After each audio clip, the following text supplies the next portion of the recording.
Hello everyone, I am Tacit and welcome to the Gems of War Campaign 8, Week 1, Day 4. So today, we end up having ourselves the Thief hero class, arguably the best stealthy hero class in the game. One pretty noteworthy thing about it is it counts as a goblin from Zhejian, but its abilities are also pretty decent. It has stealthy, has 7% instant kill every kill, which if it triggers you kind of just auto-win.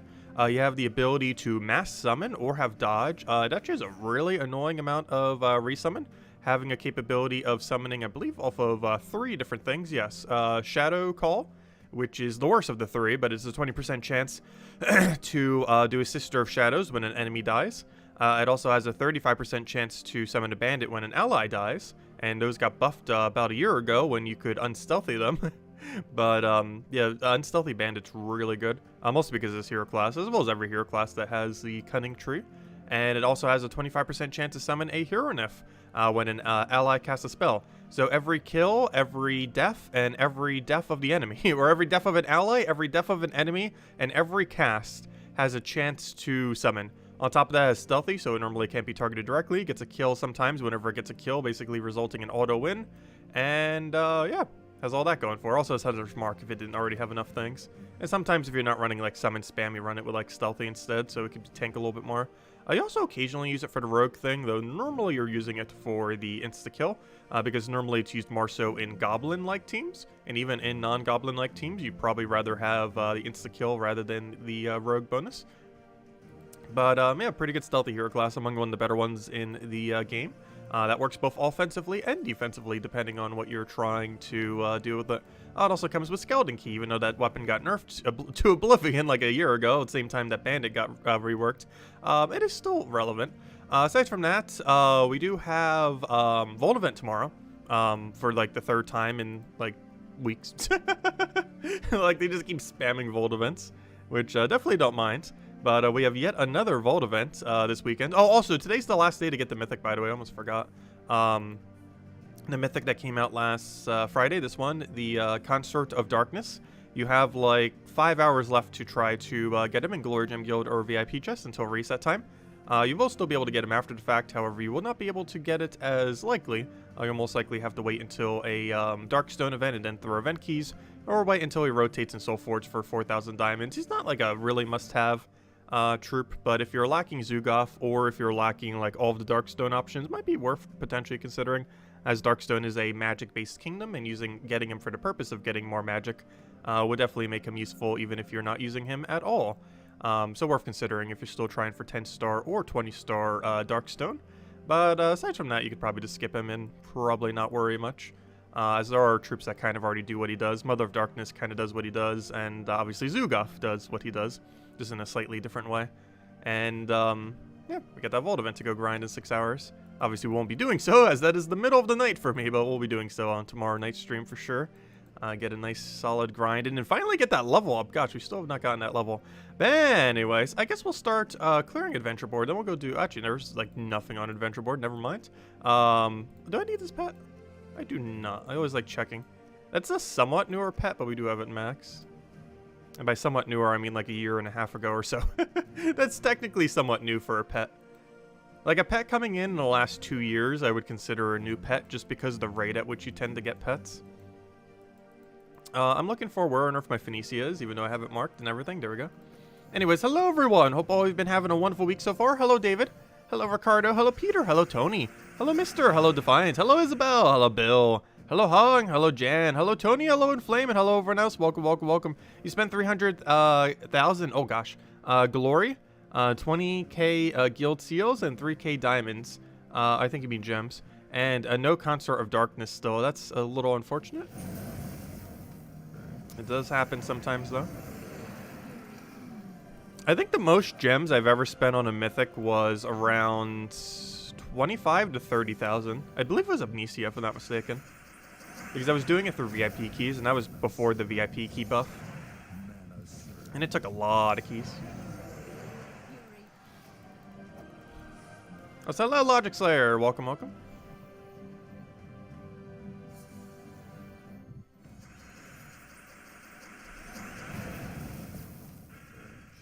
Also, these star gems, they're kind of interesting.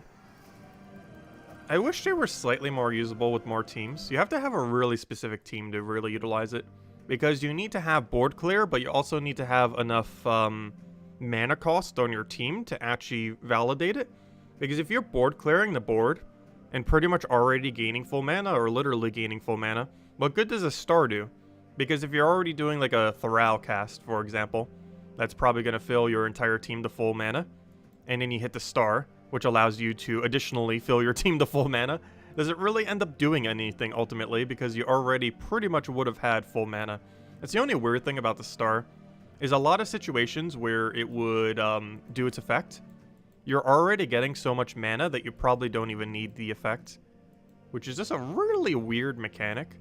One thing that it will be good for, though, is since it is full mana, as mana costs become higher and higher in the game, like if we ever get like a 50, well, technically we have one troop with a 50, but it's a really bad ability. But if we ever get like good troops that have like a 40 or 50 mana cost, like almost like Zugaf level mana cost, maybe even higher, then it might start becoming a little bit more viable. Or who knows, maybe eventually there will be a star creator so good that Thrall, a star creator, and double Zugaf would actually be the team. That would actually be kind of funny.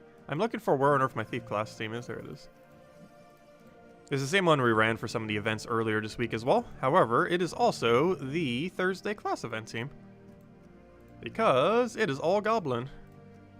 It's also a meta team you can use at any point. There we go. Oh yeah, do I need to change the banner? Minus purple for +2/+2. We're only getting red out of it. It's still worth it. Yeah, we'll go for it. Where's the banner? I might as well. The good old +2/+2 banner. Why on earth? Did we even have a good explanation as to why on earth this banner is +2/+2? Like, they said it was intentional, but it makes literally no sense that it is intentional. I am still exceedingly confused as to why on earth that thing has a higher mana cost.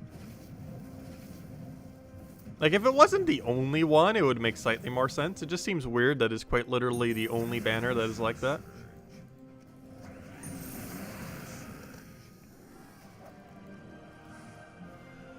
Unless they consider purple such a good color that it's like, oh yeah, minusing is bad. In which case, why do all the other minus purple banners not have +2/+2?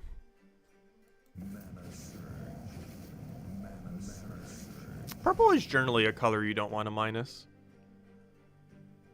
But it depends on your team. There's some teams that don't really use purple much. Especially some of the more divine-like teams. Though then again, not so much, because Divine Ishbala is used on most divine teams. It's kind of weird because a good majority of divines in the game don't necessarily want to be used with purple. Yet the thing that gives mana start to all divines has purple in it, which is just a really weird combination. Because the main thing used with all divine teams, despite divine teams mostly being anti-purple, is a purple troop.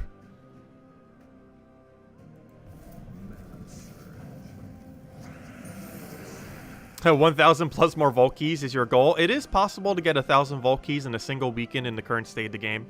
You would have to play for upwards of probably like 30 hours, but it is possible in one weekend to, even if you had nothing. If you just had like a Rowan build and that's it. Like you just started the game, you just have like a standard Rowan kill, like explore 1 or 2. Like you can literally get 1,000 vault keys in a weekend. It would take like 12 plus hours a day, but it would be doable.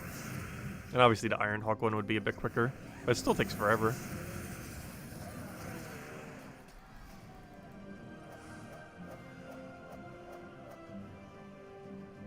So am I giving you the Puzzle Quest 3 guilds?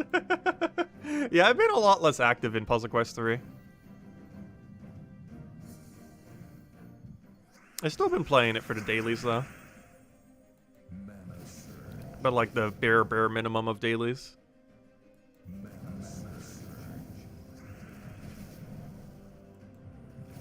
I think I might start doing the dailies a little bit more once I have a full set of full mana. Because Puzzle Quest 3 is weird in that, unlike Gems of War, where only some things can have full mana In Puzzle Quest 3, you can literally have every spell in your entire arsenal at full mana, regardless of what spell it is, which is just as broken as it sounds. Basically, imagine Gems of War if everything could start with Empower with no restriction whatsoever. There's actually equipment setups in that game that does exactly that, which is exactly as broken as it sounds. The main reason I haven't grinded to try to get it in the past is I assumed they would nerf it because it's so absurdly broken beyond belief. However, it has been like actually the entire lifespan of the game, and they have not nerfed it a single time to this point, which makes no sense. Let's see, we'll take that down.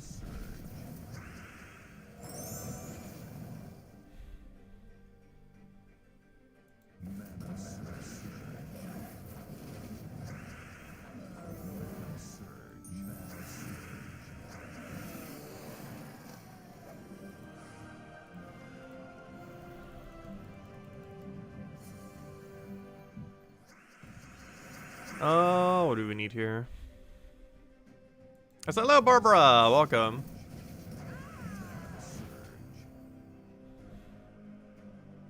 Oh, I don't have a cascade there. Now would be a good time to take the star. Unfortunately, every time I actually need the star, I feel like I have no option to take the star. And if I have an option to take the star, it's probably enough mana accumulation that I don't need the star. Is Puzzle Quest 3 still at one-time speed? Yes. That will hopefully be changed. But yeah, the game still plays super slow. That's why I only play it for the dailies, and like, that's it. I still enjoy the game, though. Like, the amount of potential there is really high. It's just they've barely been doing anything with it, which is concerning. They've still been messing around with it. We'll probably cover a lot around, about it when it launches. However, I'm not sure how much I'll be playing it after, like, the first several months after launch. Like, its official launch. I don't know, it might be into the future. It really depends what they do with it. Let's see. I'll take that over. Because there was a time I almost quit Gems of War about 1.5 to 2 years into the game. Which I think was almost like a year and a half. It was actually when the player number for the game was the absolute lowest, too. Because this kind of ran dry on content and just kind of became the same thing. But then they started doing a bunch of additional stuff and livened up the game a lot and made it a lot better. Because that's my concern with Puzzle Quest 3 is it won't be like a finished game until like 2 or 3 years from now. Even if it launches in like a couple months or sometime this year. It'll be like another 2 or 3 years before it's like a full fleshed out game. Because Gems of War kind of went through the same process. Obviously it's not much of an issue now because it's already past that point. But it was when it launched. Do you remember how the first mythic to come into the game? Yes, it was War. The 4 mythics that were added were the 4 horsemen of the apocalypse, added in order of War, Famine, Plague, and Death, if I'm not mistaken. Famine was actually ultra meta at the time because there was no immune to mana drain. By that point, there was immune to silence, which didn't used to exist in the past, but did by that point. However, there was no immune to mana drain specifically, as in the act of reducing a mana on a troop. So you could just spam Famine. He also had Jinx at the time, which was the one and only instance Jinx was ever good in the game. It's a mechanic that it basically is not used at all in the current state of the game, but was actually meta with Plague, because I mean not with Plague, I mean with Famine, because some teams would run double Famine. And double Jinx. You need at least 2 Jinx on your team for Jinx to really do anything at all later in the game. And it substantially lowers the chance that you would get a Surge off of 3. It's becoming increasingly less relevant, though, as we keep getting more and more ways to accumulate mana, especially with a lot of the power gems, especially with the star that we have this season. So it is becoming less and less relevant, since a lot of teams are like double empower into like stars or potions or other things. There's just so much more ways to accumulate mana. But there was a point when double Famine Jinx was actually really, really good. Especially in Guild Wars. Because you had a lot less options to deal with it in Guild Wars. Because there was no immune to mana drain. Let's see. Yeah, War was the very first one. War's ability also used to be better than what it was. I actually completely forget what it was. But there was a time when War was better. Then it got buff nerfed. So they tried buffing it by nerfing it and then made it horrible. But War used to be better than he was now. He was never meta, but he was better than his current state. They got rid of his trait that used to make him do armor pierce. Was it armor pierce or more damage to burning? I can't remember, one or the other. But they got rid of something on him that made him really good at one-shotting off his ability, off his skulls. And then he became useless. They replaced it for like 25% skull reflect or something. They did rework the ability, which I believe made it slightly better. But they nerfed the main reason why it was used, which was for its skull capability. But in the current state of the game, War is pretty much useless. And even back then, it was still pretty bad relative to other options. But back then, there wasn't as many good ways to do really good skull damage off a skull poke. Because Web Spinner didn't have its super buff then, where it could do triple damage to literally everything in the game. Because stuff like that didn't exist at the time. Because there was a point when War was the best skull option in the game for taking a skull off the board. These days, that's something like Web Spinner or Hero or any of the other many options that have like a triple damage something. Which reminds me, I almost completely forgot about that triple damage and Tangle thing that we got this Christmas. I knew it wouldn't be like ultra meta. I haven't been playing PvP much, but I haven't really been seeing like any of them. Who knows, maybe we'll see them in Guild Wars pop up. We technically haven't had a Guild Wars since then, so maybe we'll see it a bunch then. Because next week's Guild War is the first Guild War where the tree is usable because the other Guild War got cancelled. Honestly, it's felt kind of nice not having Guild Wars for a while now. Even though I like the game mode, it's one of those game modes that if you play it too much, it gets really tiring. It used to be like every single week, which really caused a lot of burnout for some people. But, I don't know, I kind of liked not having it for like 6 weeks now or however long it's been. Actually, almost 2 months. It's probably like the most stressful game mode. It was also the most skill-based one, and requires you to actually have like troop options and everything. The only issue is the payout's super bad for Guild Wars. The only payout that's good is if you're in bracket 1. If you're in literally any bracket that isn't bracket 1, your payout for Guild Wars is abysmal.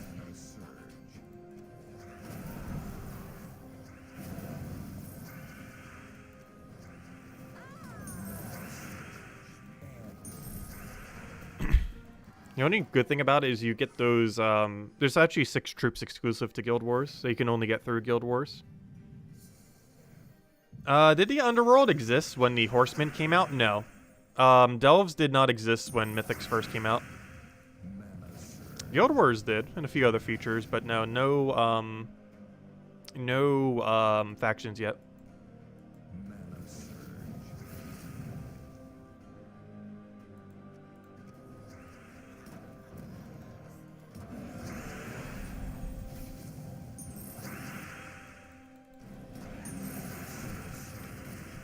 Yeah, there's a lot of things in the game these days that's just a part of like the regular game that didn't even come in through like until like halfway through the game cycle. Oh, there we go.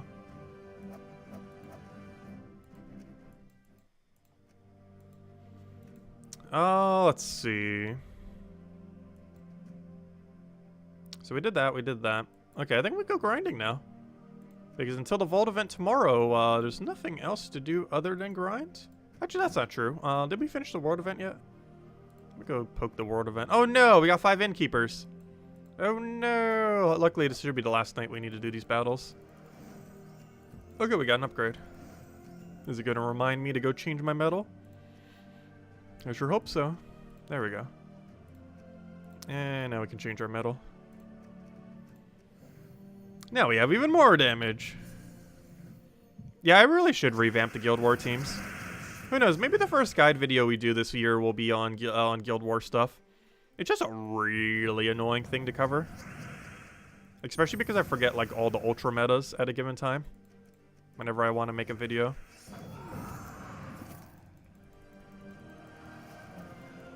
There's just a lot of different teams you kind of can build. The biggest issue with a lot of them though is they require really specific options that if you're missing even one, you can't really build the team. Because every troop is super dependent on the team.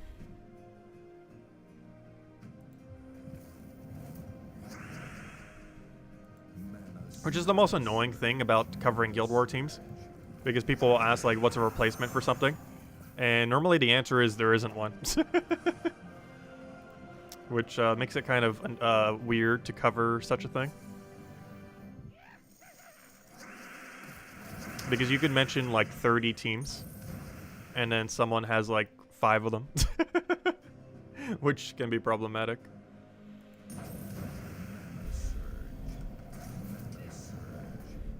Let's see.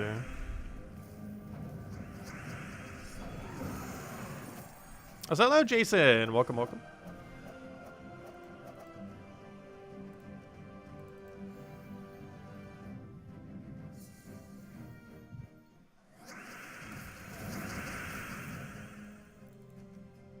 Yeah, the 4 Horsemen of the Apocalypse unfortunately have never been meta. However, there have been some points in the game where they were actually, like, somewhat difficult. Mostly when Famine was ridiculous. Because there was a point when Famine was the strongest troop in the entire game. Like, without a shadow of a doubt. What's kind of funny, too, is he actually got buffed. Which is something that normally doesn't happen to Mythics these days. But, like, buffs and nerfs to Mythics. But he actually got buffed when, near the beginning of his life cycle.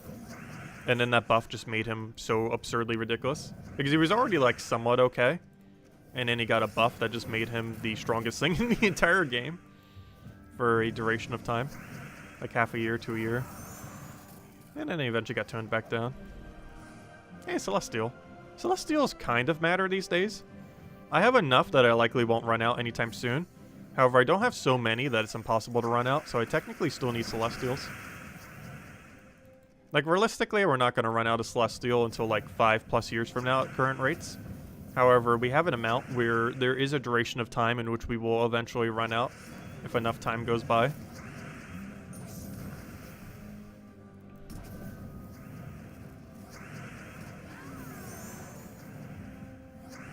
Also, I really should have took mana before I casted that.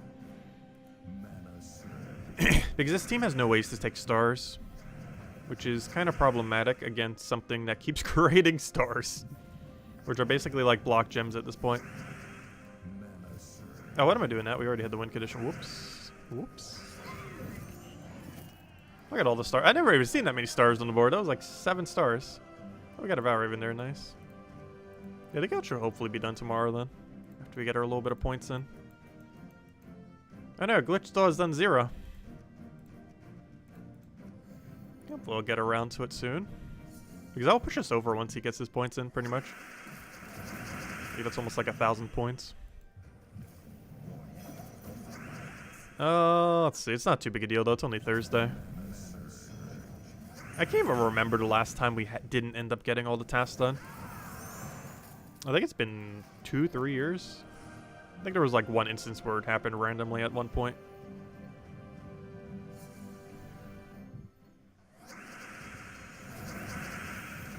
Let's see. I'll throw that down. But normally it's not even close to not completing. And I believe the one that didn't end up completing was one of those weird weekend ones. Age is back. Yeah, there we go. Okay. And then we'll have the major orb tomorrow. As well as the finger looking good title. Isn't that a slogan for a fast food company? Oh, isn't that KFC? Isn't that KFC's slogan? I'm not sure if there's its actual slogan, but it's a part of their thing. Finger looking good. Isn't that KFC? Am I thinking of something else? I'm pretty sure it's KFC. Is there a different company that has that? Yeah, it is KFC. Okay, that's what I thought. Alright, since we're doing side stuff, I might as well finish these down. And then we'll go grab, oh, I'm not using magic right now, am I? Did I subconsciously remember to switch, or did I completely forget to switch? I can't remember. Oh, in all fairness, we probably have enough damage to win with this, even without magic. However, I'm going to need magic for the other team as well. Oh, I did switch to magic without even noticing I did. That's the only problem when I look at chat, is I already know what I need to do. That I, like, subconsciously do it, and then forget that I actually did it.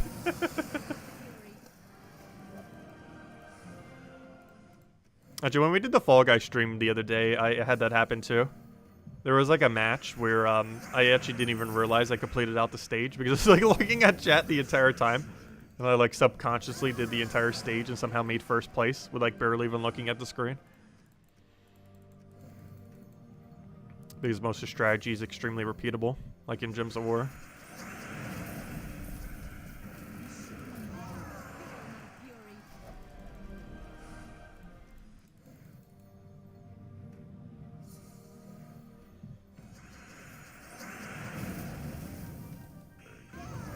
I haven't had KFC for a while.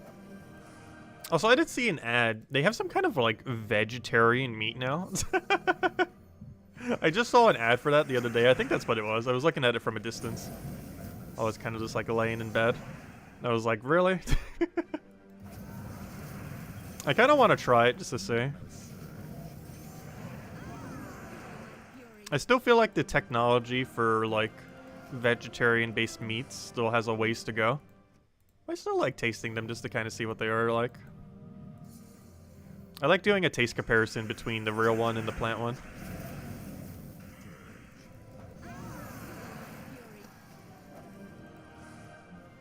So I'll need to do that. I might even do it on stream.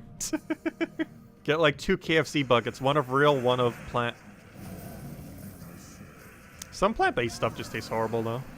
And some of it's not even that healthy.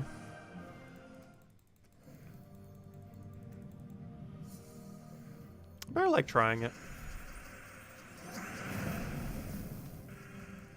There's currently no plant-based thing I eat on a regular basis though. I just like trying it from time to time. Okay, so that's all the things. Let's go grind. I keep saying banner. Token setup's already correct. So let's go head over to Zugoff then. I wonder if they'll ever add a way to upgrade tokens. All the medals and everything. I highly doubt they would. I'd rather they just add more of them. It's kind of weird that we haven't gotten more. Like, it almost seems like it was going to be a power gem kind of thing. Kind of like how they add a power gem every season. I kind of assumed at some point they would start adding, like, another token, like, every couple months. However, unfortunately, they don't do that, and I really wish they would. Like, every single few months, they add another token for a specific rarity. Because there are still only one token for almost every rarity. Epic's the only rarity that has multiple. Every other rarity has only one. I was kind of hoping that they would kind of do what they did for power gems, before even power gems were a thing. Where they would, like, every few months add another token to the game. But aside from all the Epic-related ones, they have not added a single one. Seasons is technically the only token ever added, as well as all those, like, boost ones, but those boost ones don't really count, since they only last for the event or only usable during the event, in the event itself. But Seasons is technically the only new token they ever added to the game. And it's literally just a better version of Arania. Meaning, theoretically, they didn't add a single token, because Arania is useless now. It's just a better definitive Arania in every possible way. So even though they added a new one, it wasn't even a new one in a sense, because it's just better Arania. Which I'm still really surprised they haven't buffed that yet. Oh yeah, you have Stealthy in your other form as well. I was like, I can target you now. It's like, nope. Still Stealthy. Oh, the Wish Gem actually came into play for once, because I'm not sure if that would have been enough mana without it. One of the few instances where Wish Gem is not useless. I feel like Wish Gem has a lot of potential, it's just really hard to use. And in instances where you do use it, you're already getting so much mana where it might not even be valuable.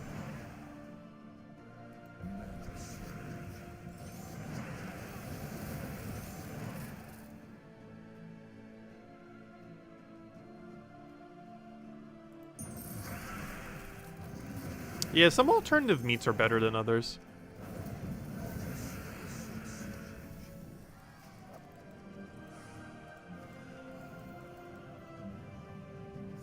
So far, I would have to say the best alternative meat I've ever had, I can't remember what brand it is off the top of my head though, but it was actually a corn dog, where obviously the meat inside was veggie based. And honestly, the taste, the smell, how it cooked, or how you would microwave it and everything, like literally everything about it was as much of a corn dog experience as you would expect from a corn dog. Like, nothing about it seemed like not a corn dog. Like, that was the closest one-to-one equivalence I've ever seen. I can't remember what brand it was. I just saw it and was like, I'll try it.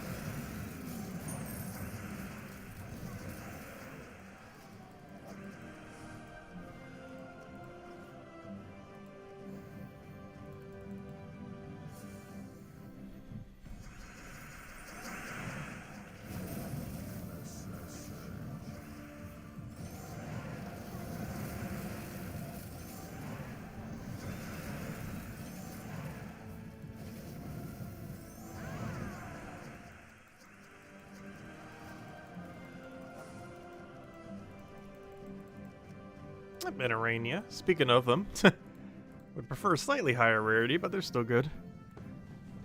Every bit of token adds up. Also, I wonder if anyone's getting close to maxing all the mythics in the game. I did the math way back when, and if someone like really power grinded, I believe it would be doable in 3 years. Since then, it has been 2 years, 2 years and a few months. So some people might be getting a slightly close to actually maxing all the mythics in the game. Or all the everything in the game, I mean. Where the only thing they probably have left are all the mythics. Because that's going to be the main thing that bottlenecks you is mythics.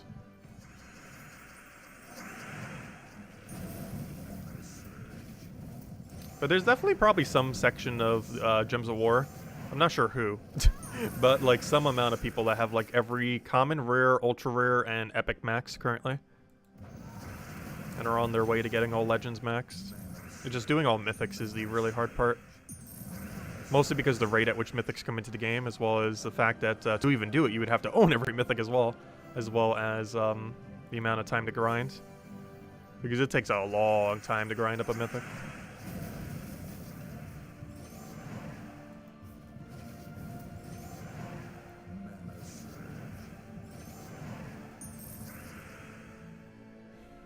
However, one thing that did speed it up, though, is the most recent patch. Or, you know, the one before that little mini patch that just happened. With the Soulforge changes in 6.1. Because those changes did make it so, you can now use smaller one for higher % chance. What's my VIP level? I believe it's 7 or 8. We probably spent about $500 or so on the game. Hey, that reminds me, I still never tried to convert over that $70 worth from the other thing. I should probably contact support at some point. I keep forgetting to. Oh, I have a Medal of Anu. Is Medal of Anu worth it for 500 gems? I'm gonna do a poll real quick. And whatever the poll's answer is what we'll do. I'm honestly not even sure these days. I'll just poll it. Is Medal of Anu for 500 gems worth it? Yes or no? Haven't used a poll for a while. Whatever the poll says, we'll do. I honestly do not know. Like, sometimes I feel like it's worth it. Other times I feel like it's not. Unfortunately, it is VIP locked. Speaking of which, someone was asking what's my VIP level. But yeah, to get those tasks, I think you need VIP 5 or 6. I think it's 6. Yeah, VIP daily deal access. I believe for VIP 6, you need to spend $200 on the game. Or somewhere around that, which is quite pricey. But if we're playing like super long term, it's not too much. Because we've been playing for like 7 years, so we easily hit 6 by then. But yeah, we're currently VIP 8, which I believe is $400 or $500-ish over the course of like 7 years, 8 years almost, 7.5. But the no's are starting to win. Yeah, I assume it's no, but I have taken it before.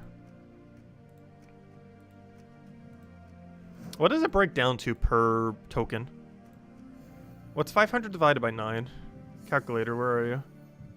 Also, why do I not have a quick calculator on my main computer? I have it on the other one, but I don't have it on my tab on my one I normally use. But 500 divided by 9. So that means you're paying 55.5 gems. So let's just say 56 gems. You're paying 56 gems per Anu token.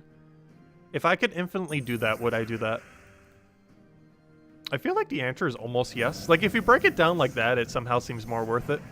Like, would you infinitely buy a single token, not the full medal, but a single token of Anu for 56 gems? Because if the answer to that is yes, then Anu is always worth it for 500. But if the answer to that is no, then yeah, it wouldn't be worth it. That's not too bad. Like, seeing as like a bulk 500, it seems a bit higher.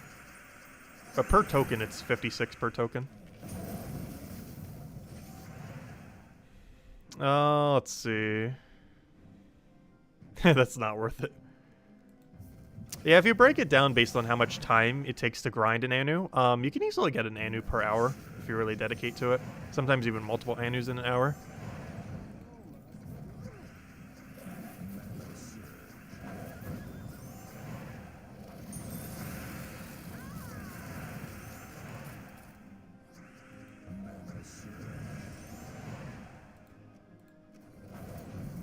Yeah, a one-time Nisha for 500 would be like insta-buy.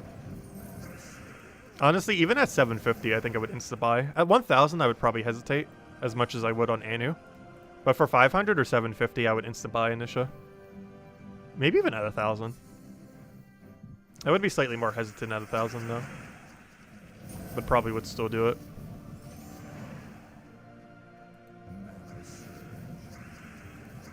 Because a Nisha is over 3 times rarer than a Anu. So even at 1,000, it's kind of worth it. At 1,500, it'd probably start reaching a point where it wouldn't be worth it. But at like the 500 to 1,000 range for Nisha would be still worth it. Nisha metal, that is.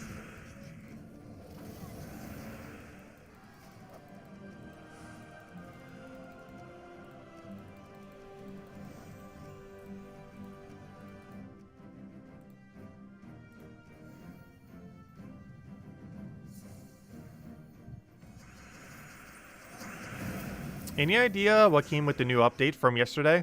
It literally did 2 things. It stopped all of the Christmas event stuff, and it the only thing it did was one change that made loading into the map not lag as much.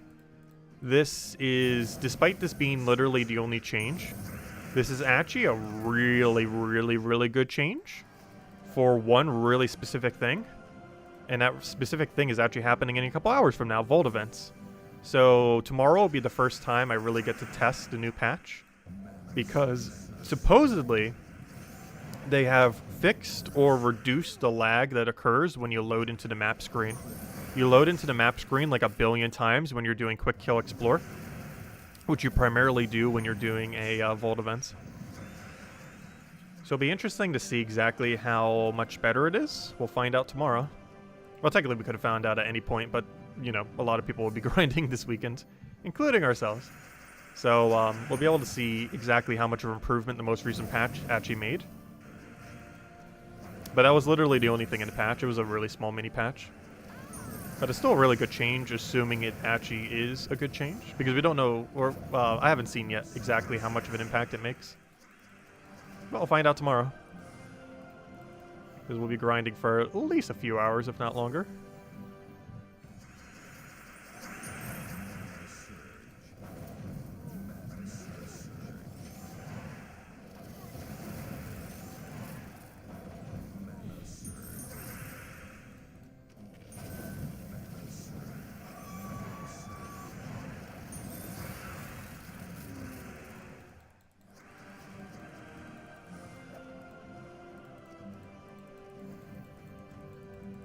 But yeah, for most of the videos, I'm not even distinguishing them as a different version number. I'm still going to mark them all with 6.1. Because 6.15 is just such a small patch, it might as well not even exist. However, 6.2 should be something substantial. That's likely happening in sometime in February. February or early March is next patch, most likely.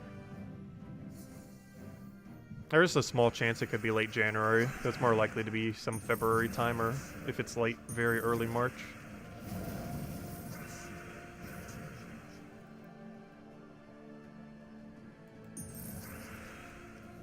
You know, technically, this mini patch is actually a gigantic patch, if it actually works. It's actually one of the best patches we've gotten in a little while. From a how much loot will we get extra from this patch. Because that would have actually been the biggest patch since Nomapalooza's buff.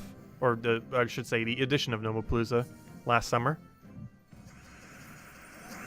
It would actually be the biggest patch since then. Assuming what it says on the forum is what it actually did. Because if it completely removed all lag from that loading screen, or, you know, when you go back to that map screen, and reduced pretty much all, or at least most of the lag, that is really good for farming. Like, you're going to be able to increase farming rates by like 10%, if not more, when doing stuff like vault events. So even though it is a small patch, it's actually kind of a massive patch, if it actually works.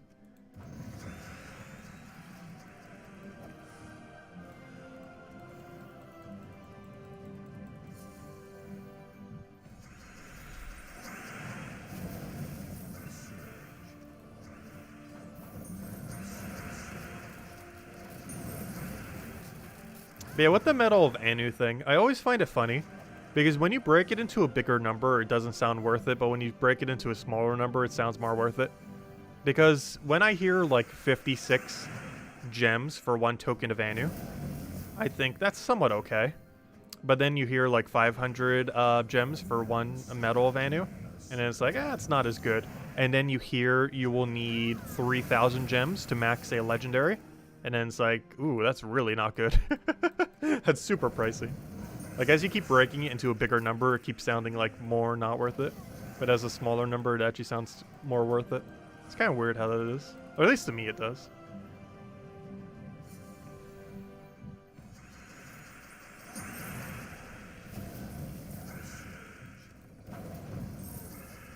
There's quite a few things that are like that in the game. Like, if you break down how many like writs and stuff and imperial deeds and all that you need for stuff, and you see numbers in like the tens of thousands. I think DeedBook's probably the funniest one, which is why I don't normally buy the deeds ever. Like, if you break down the number of deeds you need for a DeedBook, it's like 7,500 gems or something. It's absurdly high. Because each one's 150, you need 50 of them, so it's 150 times 50.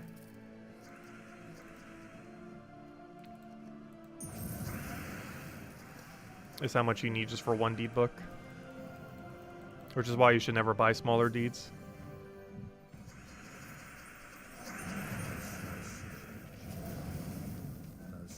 Imperial is the only thing that's worth it. Even writs these days I don't feel like are worth it. Unless you see it on like the 20% off thingy. Or if you get it from Arena for 10% off or something. Like, full price writs don't seem worth it. And even discounted writs seem somewhat not worth it. Because if you break down their costs to craft the new Forge Scrolls, it's pretty expensive to the point that you might as well just be spending it when the event rolls around. The only problem with those Doom events is they only roll around like once a year, if they even roll around in a given year. They still need to do something about that. Even though 6.1 partially addressed it, it is still so hard to get Forge Scrolls.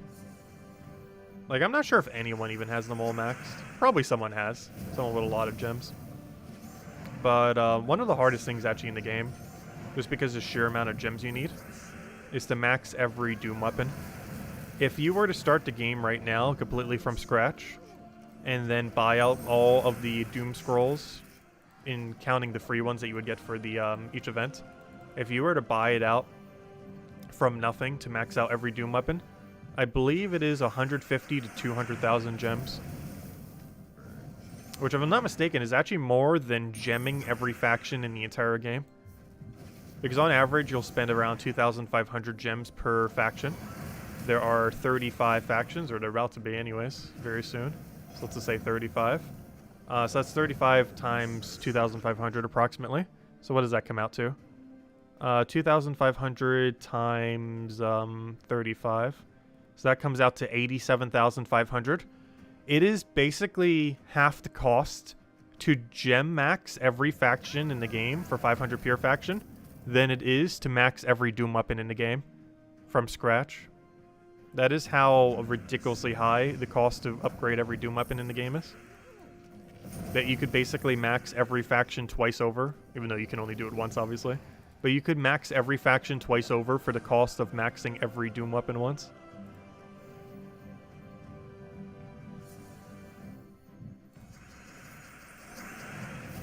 But yeah, max factions are actually kind of worth it.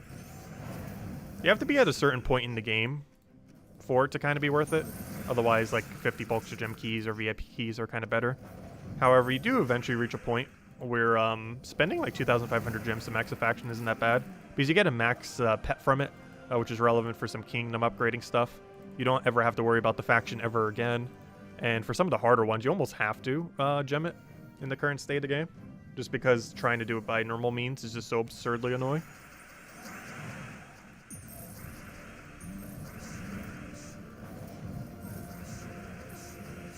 But it also means every Pure Faction 500 that you do without gems is basically a savings of around 2,500 gems or so, approximately. It is possible to gem a Pure Faction for cheaper than that, though. You just have to grind a lot more when it happens.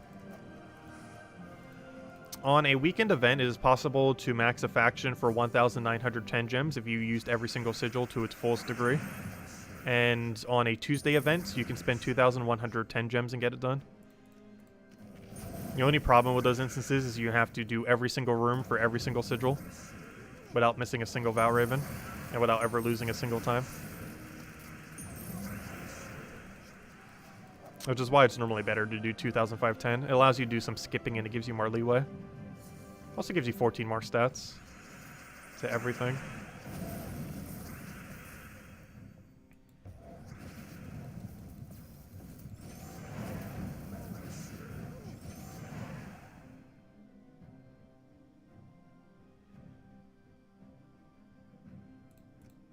You've gotten no heart. Yeah, hearts is really weird. All those tarot card-like gems, or cards, they can be really annoying to get, because they're kind of all in like a similar drop table. I have seen heart like 3 or 4 times now from Soulforge. Actually, I think like 4 or 5, now that I think about it. However, it was in the earlier stages when there wasn't as many tarot cards. But as more and more tarot cards come into the game, I really hope they add like some kind of alternative way of kind of getting them. Because just to even get a tarot card, you have to do like about 100 to 200 Vault keys or so. I'm pretty sure it's like a 1% chance or so that you get a tarot card on any given normal Vault key. I believe the chance is higher on Epic Vault key though. But on normal Vault key, which is the bulk of what you'll have, are I believe 1% chance. It's like somewhere is like 1% or slightly lower than 1%. It's around 1% or so, even though the rate isn't actually shown anywhere. But the problem is there's so many tarot cards in the drop table, and you can get repeats of them, of ones you already have. So you could go like 1,000 Vault keys and still not get the tarot card you need. However, it is possible to get 1,000 Vault keys in a single Vault event weekend like this weekend. So if nothing else, at least the rate at which you get Vault keys isn't bad relative to it. It's just the sheer number of keys you have to do is just so high to actually get tarot cards that you're missing. And the big issue with tarot cards, though they did do one exception to this, is there's no way other than Vault keys to get them. However, or money sometimes, you know, they come in through, when they initially come in, you can get them early through money normally. But aside from money and Vault keys, which Vault keys being the main way most people probably get them, they have done one event before where you could get it in Soulforge. It wasn't every tarot card in the game, but it was a good number of them. Like a little more than half the tarot cards in the game were available in Soulforge for like a week or two. I'm not sure if they're ever going to do that again, but they did do that once in the past. I think that was in like, what, November, December of last year? That was the only time they ever did that.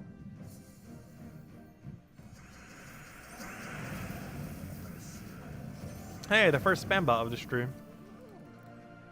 I was wondering where they were hiding. They've been waiting until later in the stream before they start.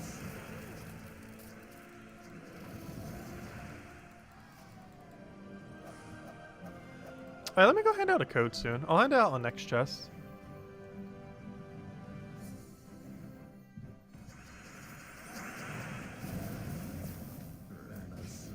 You timed out the bot.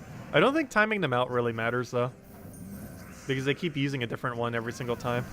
So putting it in timeout does literally nothing.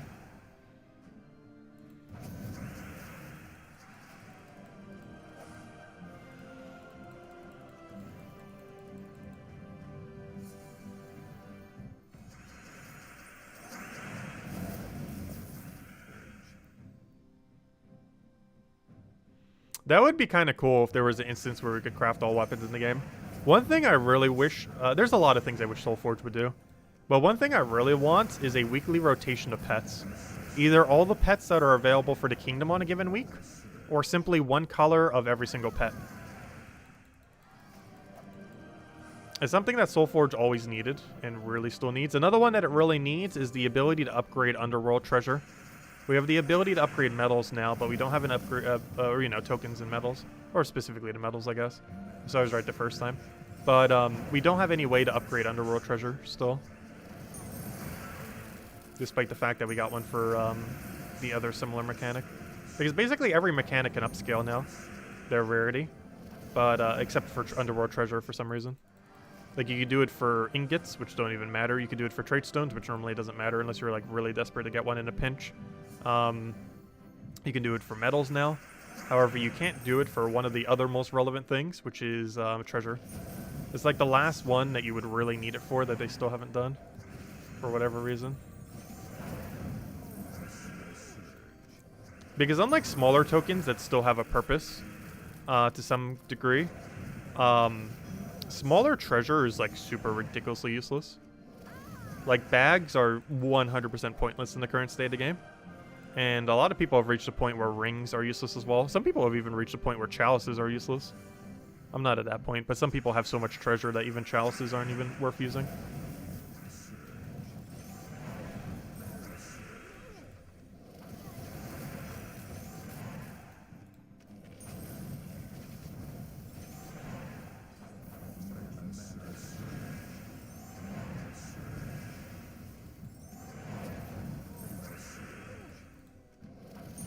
But aside from when you first start off an account, like, the bags that you get from Underworld are almost immediately useless. Like, if you've played the Underworld daily for a couple months, bags are pretty much already becoming useless to you.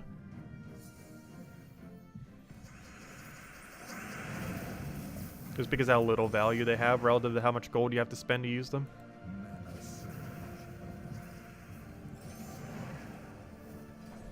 I'm willing to make a bet if they do eventually make a craft for it, it's going to have a cost so high that it's not even going to be worth doing, which will be very unfortunate. Because that's going to be a really relevant one to utilize, if they ever add it. Also, it still baffles me that mythic ingots are not required to make Forge Scrolls. Because Forge Scrolls basically are just the next tier above mythic ingots. I was really expecting they would add a ingot sink by making that like the final step. But they didn't, which makes absolutely zero logical sense. Since Forge Scrolls basically just are the step above mythic ingots. Because it would have solved two things. It would have given all ingots a sink. Because all ingots can upgrade to mythic ingots, and then mythic ingots could be converted into Forge Scrolls then. But for whatever reason, it doesn't cost mythic ingots to create Forge Scrolls. Not even as part of its craft, which is probably the weirdest thing. Like, I understand it requiring other things other than just those. But the weirdest thing is that it doesn't even require any mythic ingots at all to any number.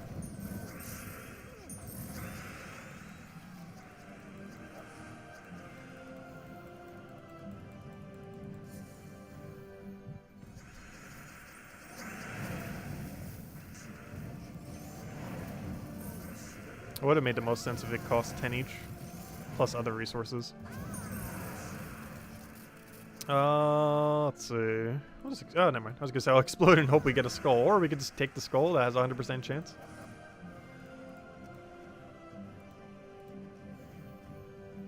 Yeah, a lot of things in the game are overpriced as far as resource conversions are concerned. Oh, Darkest Dungeon 2 had an update yesterday? I did not see it. We might have to play it this weekend. Yeah, I haven't really been playing Darkest Dungeon. The last time I played it was on stream. The game really needs more content. It pretty much exhausted its current amount of content.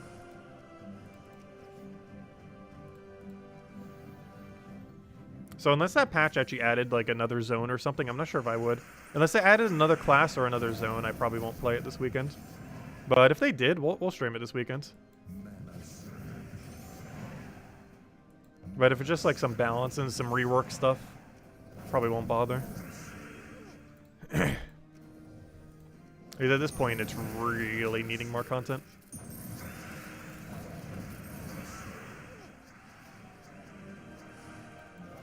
Also, I think when we stream it next, I'm going to play it on normal torch. Hey, Nisha, nice. Oh yeah, let's go ahead of the code.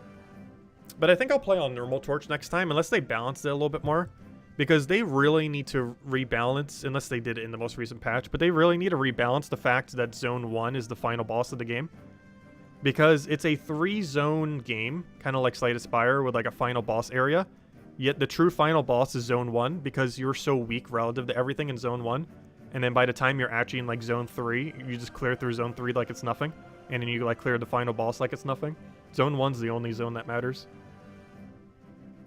Especially on one torch, or no torch, whatever that mode is called. I'm not sure what the proper name of it is. But it's balanced very, very weirdly. Where the final boss of the game is the very first zone. And then you just waste like 4 hours playing the rest of the game. Which is probably the main thing I kind of don't like about Dark Extension 2 right now.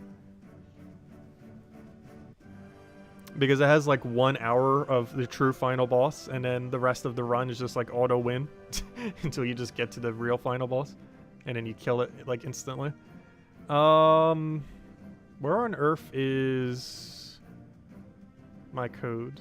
Oh, I don't have the thing open. I'm like trying to get to the thing, and I don't even have it open. That would explain why I can't find it. It is not actually open right now. One moment. Also, I need to go get more codes. If I could figure out where code section is. Dun dun dun. Did I X out of it earlier? Because none of these are a code section. Fine, I'll open a new one. I cannot find a code section. Redeem code. Oh, I think I might have accidentally X'd out of it when I did the video earlier. Because I wanted to have the other thing on screen for the Monday video. Well, but then, no, how did I hand it out the other days then? I'm not sure where it is, but here it is. How on earth did I lose track of it so much? Let's see. Okay, there you guys go. Here's the redeem code. Use on gemsofwar.com for the game code section. Your invite code can be found in your settings menu. Whatever game says in the invite code section is what you put in. Redeem code's right over there in chat. It's copy paste random numbers and letters start with WN. And give same word as always. 2 treasure maps, 1 gem key, 200 souls, 2,500 gold. Only usable on PC mobile version of the game. And definitely feel free to leave a like on the stream. Helps out a lot and is greatly, greatly appreciated. Anyways, let's keep grinding. Because once this weekend hits, we're just going to be doing pure vault grinds and no explore 12s. It's just going to be a bunch of Dust Devil probably. Maybe some Phoenicia, but probably mostly Dust Devil. Oh yeah, that depends. I said we kind of wanted to go and try to pass that other guild with trophies. I haven't really mentioned that to my own guild.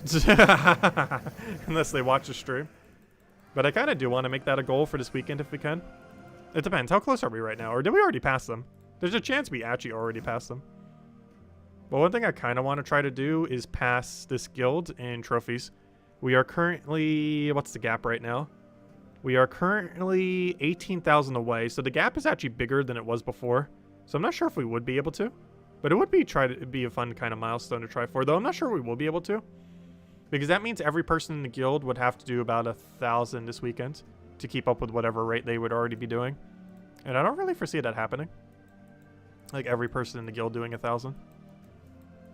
We might be though, but yeah, we'd have to have multiple people hit like 2,000-3,000. Which, not sure is going to happen. One person already is, though. Let's see, who's already there? Who's the overachiever this week? Well, someone's almost at 2,000. These are pretty much normal numbers, though. Because on average, on a given week, you're going to hit about 1,000-ish or so. Or at least with how much I play normally. Only when you start, like, grinding a lot do you start hitting, like, 3, 5, 8,000 numbers. Anyways, okay, let's go do another chest or two. Because these are going to be the last ones we're going to see this week.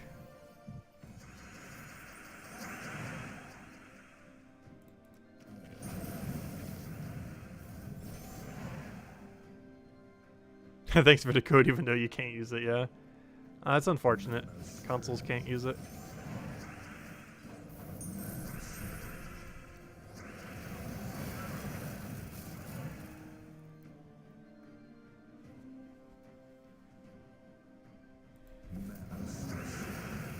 Hoping for a Cascade extra turn. Unfortunately, we did not get it. Oh, I don't have kill now because he killed my hero. but enough damage. Also, why is this board so purple dry?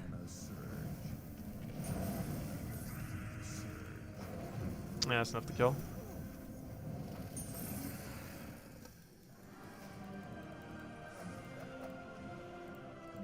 Yeah, it is possible to do over 10,000 in a week. Trying to hit 20,000 is really hard. 10,000 is manageable if you make it your goal at the beginning of a week to hit 10,000. And 2,000 a day would put it at around 14,000, 15,000.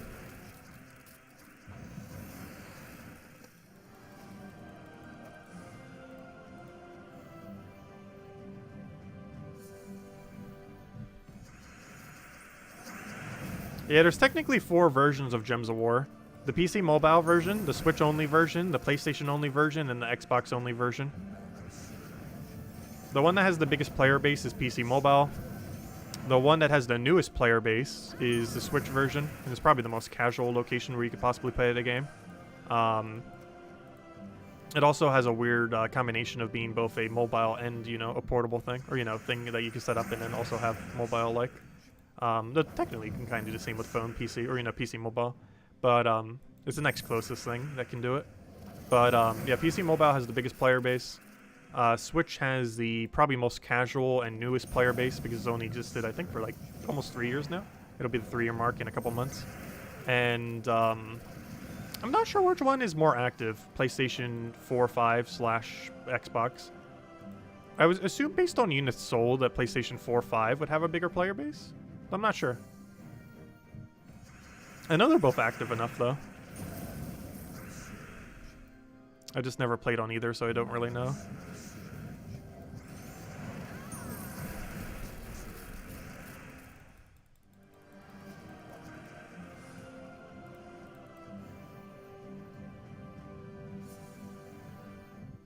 Though, if nothing else, aren't technically more Xbox selling than PlayStations because PlayStation 5s are having stocking issue. Actually, I saw something earlier that they're actually starting to like print more PlayStation 4s because there's such a PlayStation 5 shortage, which is kind of funny. If nothing else, that's one thing that the Switch was able to fix. They have 3 versions now. They have their normal base version, they have their cheaper version, and then they have their more expensive version. So unlike Xbox that went with like the double version thing, Switch is now a triple version. With one as low as 200 and the highest as high as 350. Which we ended up getting as well.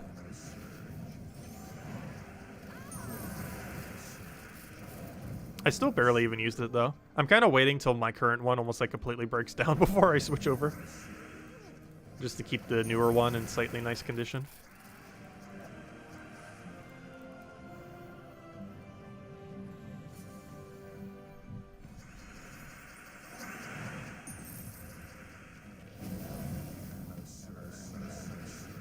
It'll be kind of funny seeing the Switch OLED next to a N64.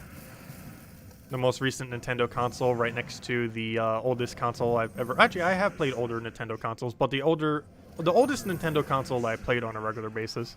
Because theoretically, at one point, I did own someone else's used NES, or whatever it's called, Nintendo Entertainment System. However, it's not like something from my childhood that I really remember much.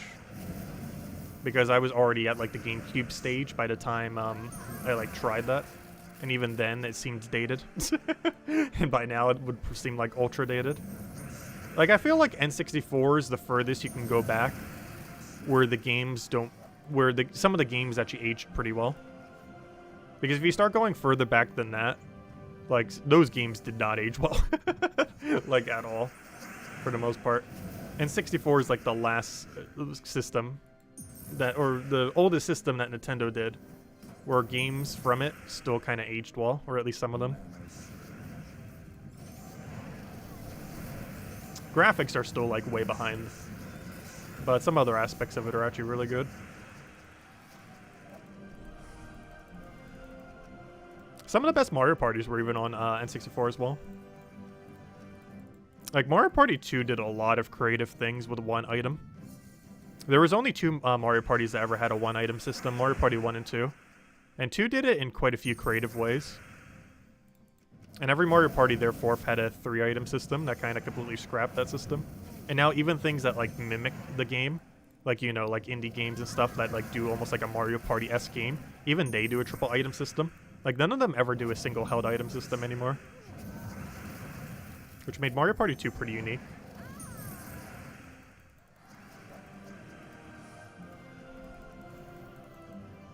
Because there's a lot of, like, risk-reward on, like, what item do you actually hold at a given time. There are also gates that you had to go through that required a specific item. That meant you had to not carry any other item in order to use them. It's a pretty interesting system. That was completely scrapped for every Mario Party, therefore, as well as every Mario Party spin-off of every single person ever making a Mario Party-like game. Oh, let's see. I'll take that over. NES Tetris. I have actually never played Tetris on the NES. But true, that is one game that did age well.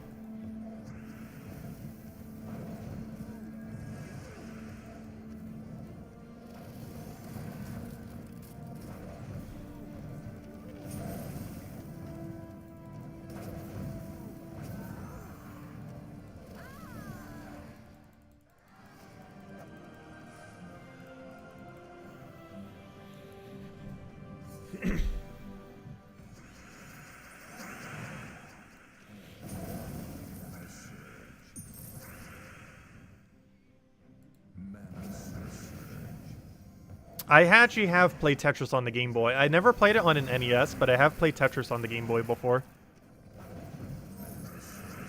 Specifically the Game Boy Color. I'm not sure I've ever actually owned a Game Boy. I owned the Game Boy Color, a Game Boy Advance SP, a Game Boy Advance, and like all those. I don't think I ever owned the original Game Boy. Because by the time I was of age to like really play games, like the newer ones already came out. So I think a Game Boy Color was like the oldest handheld I ever owned. I don't currently own it anymore though. The only handhelds I own, and they all don't work anymore, is the original DS and the original Game Boy Advance SP. The like smaller one that has a better lit screen. Those are the only ones I still own, but they don't work anymore. The battery in them went or something. The Game Boy the DS lasted all the way until like 2012 or 2013. Actually, 2013, I think. Like late 2013, it broke on me, and I had it pretty much since it existed. So that was actually lasted quite a while then for something like that. That lasted around I don't know, when did DS release? Wasn't it like 2004? I almost want to say. That means it almost lasted like a decade before the battery finally went on it. And I'm pretty sure you could make modifications to it to even fix it, but I wouldn't know how. Let's see.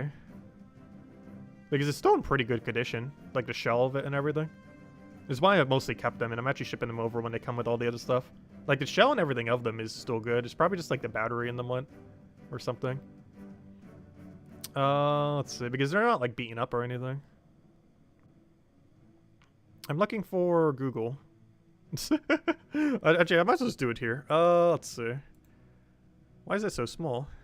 Become bigger. I don't know, when did the DS come out? I almost just went to Gems of War. I'll go to Google because I think I have to go to Google, otherwise it doesn't search properly here. DS release 2004, which means it lasted for almost a decade because it broke late 2013, and I would have gotten it for probably Christmas of that year.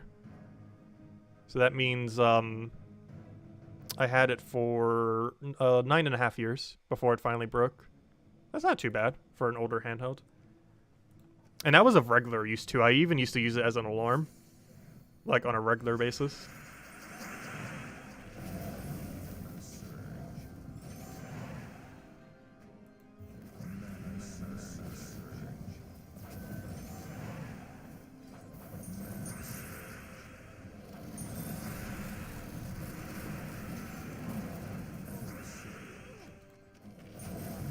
How did I break it? Oh, the battery just went.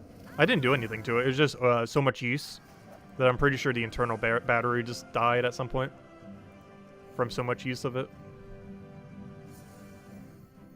Because I used that as my alarm clock for multiple years. Like, during all of middle school and high school, it was my alarm clock. Every single day for... That would have been 7 years? 8 years. 7 or 8 years. It was my alarm clock every single day. So we got a lot of use. That's not even counting all the playtime I had on it.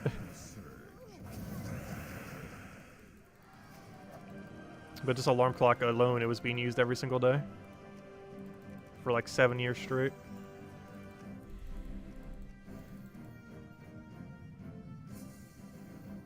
I actually do have one functional DS, though. A friend of mine gave me a hacked 3DS. I haven't really played too much on it, but it has Mario Party 7, or not Mario Party 7, I mean Mario Kart 7, the HD version of Ocarina of Time and Majora's Mask, and a few other things.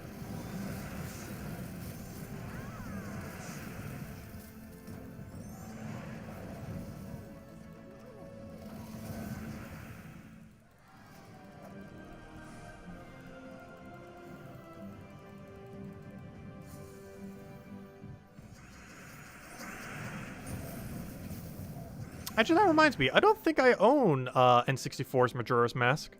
I know I own Ocarina of Time. And we'll probably play the original on original software at some point on the channel, assuming I can get it all working. But I don't think I ever owned Majora's Mask. I have played Majora's Mask way back when, at my cousin's house. But I don't think I actually own it.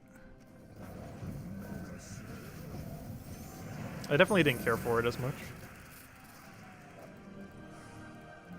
It was also a lot scarier when you were a kid. That game is, like, really creepy. It's pretty much like a horror game. Even though it's not actually a horror game.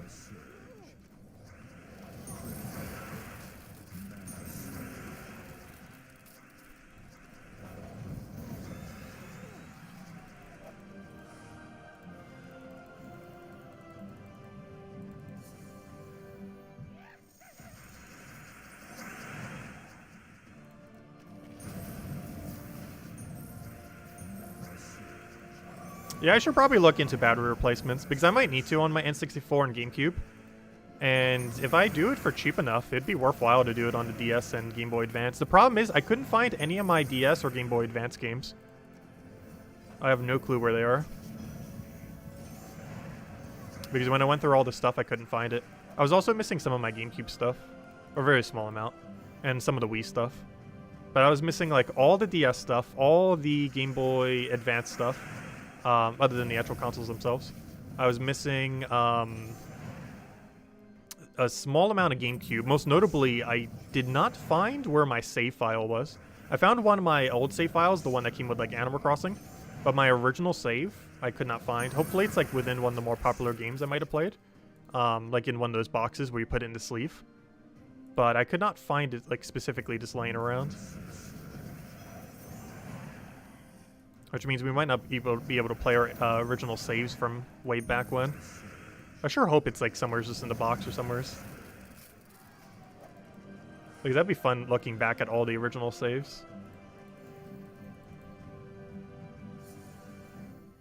The Wii should still have all of its original saves, though. As well as the N64, oddly enough, because I believe the N64 saves it to the cartridge, not to the system. Which is why the cartridges were so big.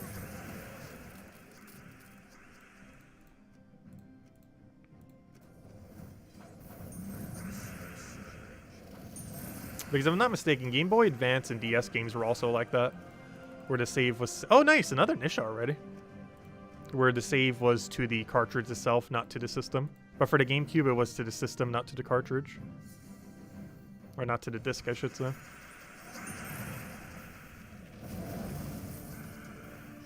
At least the memory cards didn't use batteries, I know, right? But yeah, that'd be bad if I couldn't find any memory card, because then I would have to go buy one. I'm not sure how much memory's on that, though. So we might have to delete, like, every save after it, because if I'm not mistaken, the Animal Crossing memory card only has enough memory to do, like, Animal Crossing and maybe, like, 1 or 2 other games. Because only ever made to be like, hey, just use this as your, like, alternative Animal Crossing town. It was never meant to be like your main primary save location.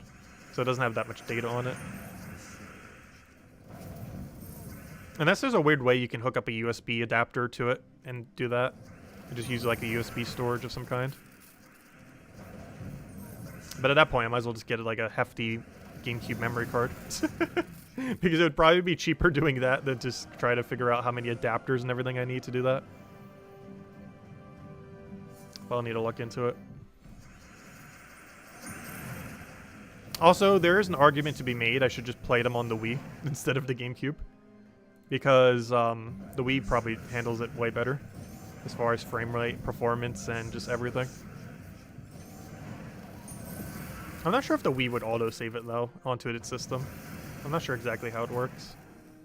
Because I played most of my Wii game, or most of my GameCube games on a GameCube, not on the Wii.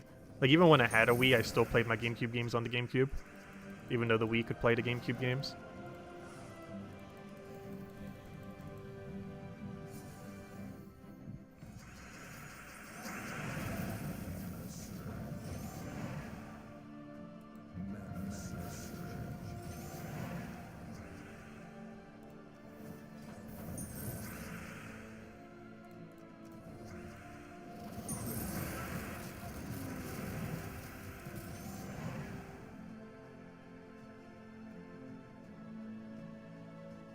Oh yeah, I haven't seen any Curse Gnomes for a while in Gems of War.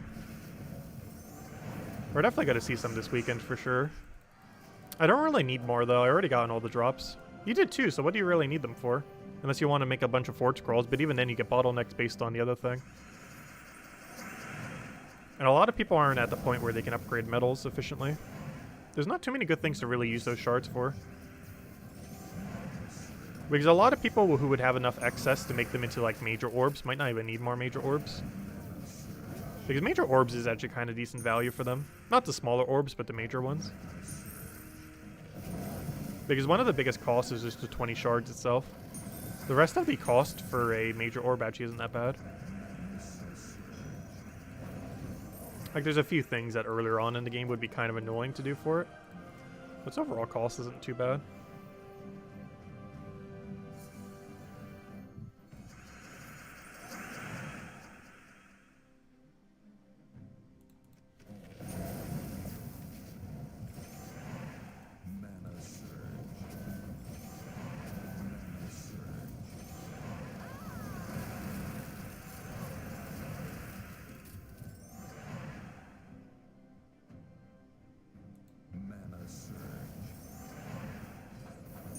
This will be the final battle we do. Until tomorrow, where we go grind gnomes into the ground. Can we get our third Nisha this stream? Come on, third Nisha, or at least an Anu. Hey! See, we didn't need to buy the Anu. And the poll says no. The poll has concluded after 55 votes. With about 2/3 of people saying it is not worth buying an Anu for 500 gems. And there we go, we got an Anu. Though it's only one token, so it's only like 56 gems of the Anu. But there we go. Poll ended. And there we go. We got 1/9 of the Anu for free. Also getting 2 Nishas. Ah, there we go. And we got upgrade from it. Okay, one last thing. I wanted to double check. I was just talking about it earlier. What is the cost for the thing? Because there's so many things where shards just aren't worth it. But, oh yeah, the Celestial's the other issue. The 20 Chaos Shards and the 15 Celestials, because I can start consuming through a lot of Celestial. Because let's say, for example, I wanted to craft 100 major orbs. Even though that's a lot of major orbs, like a actually pretty sizable amount. We are talking 1,500 Celestials. And that for a lot of people is a lot of Celestial. But if you take all the other values, that's actually not that bad. 60,000 Chaos Shards, that's a lot, but that's not too big a deal. 1.5 million gold, that's basically 0. 2,000 Chaos Shards sounds like a lot. However, if this was the only thing you were crafting, it's really not a huge amount. But we technically could if we really wanted to. I think I'm mostly saving them for metal upgrades into the future, though. I don't plan on doing them initially, but I think that's what I'm going to be using a bulk of my runes for. I kind of want to do forges, however, I also just kind of want to do them into Imperial and just ignore these. Just because how much resources it takes to upgrade Doom weapons. And as long as we only upgrade the relevant Doom weapons, I really don't care if I have every Doom weapon in the game max. That's not something I ever plan on trying to do. So I really don't need these. I guess it's worth keeping some around just to make sure if we needed some in a pinch, or for like a few short or something and a good weapon type comes out. But as long as you only upgrade the good weapon types, in which case in the current state of the game, there's only 2 Doom weapons worth really upgrading. It's the Doom weapons that do full AoE damage into Doom Skull Convert, and all of the tomes, all the ones that look like a book. The ones that do AoE damage are used for quite a few things, mostly because they're one of the better skull spam options, as well as some pretty solid just damage overall, while having some additional effects. And the books are used primarily for Guild War Defend days, because they're really good at taking out pure color teams. It's also really good in any game mode where you're up against a pure color team, such as Tower of Doom, as well as any future game modes that might end up utilizing like a pure color enemy team. Or if you just happen to see a pure color enemy team around in like PvP or something, or pretty close to it, because even against a triple color team, it could still be kind of good if the enemy has 3 of the same color. Because the books are really good at countering the color, like Blue Book being good at countering blues, yellow at yellow, and so forth, which makes it primarily used for Guild War days when people are forced to have to use that color. But those are pretty much the only 2 good Doom weapon types.